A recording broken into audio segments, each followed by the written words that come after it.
Message is not getting across.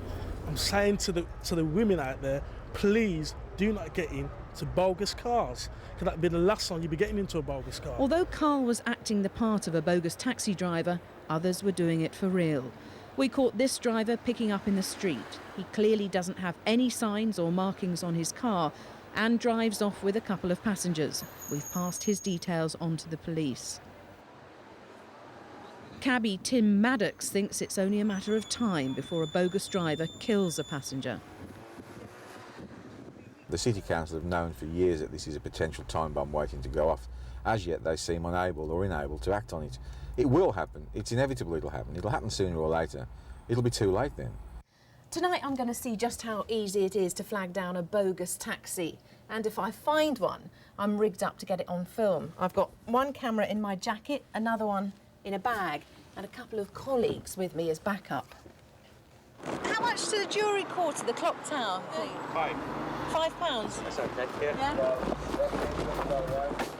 Some private hire drivers don't want to pick up on the street. But this one did, despite telling us that he'd recently been held up at gunpoint. I've just got out of a private hire taxi. The driver actually broke the law by agreeing to stop and pick me up.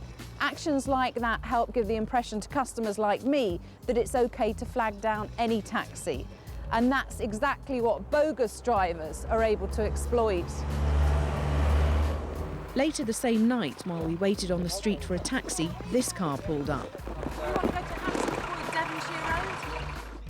It was a bogus taxi driver. He had no council signs, no taxi licence and no driver ID.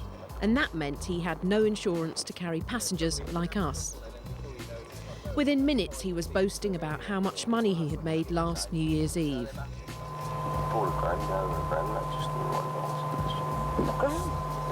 In a night? He charged us £6.50 for our journey.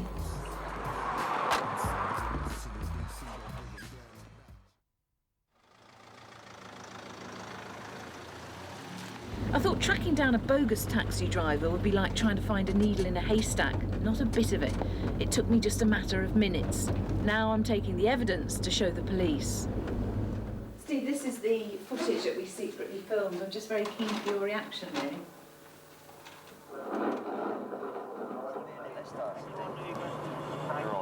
Looks all right. Have you been on it? I haven't. I'm going to go on it. There's some genuine. Without any difficulty whatsoever, you've managed to get yourself into a bogus taxi. Quite simply, we know nothing at all about this man. For all we know, he could be a previous sex offender, he could be somebody who's going to attack you, rob you, or whatever. But despite the dangers of getting into bogus taxis and the warnings put out by the police, it seems many are still prepared to take risks. You want to take us over? Can't do it. Oh, come on, man. I'm not insured. Geezer, I don't care, man. I'm not insured. I'll take a chance, I don't care. And now I'm by myself, and I trust you to take me to my friend's house. Cash now. Mate, you're my mate, yeah? If anyone stops you, you're my mate. As long as you've got a driving licence, I don't care.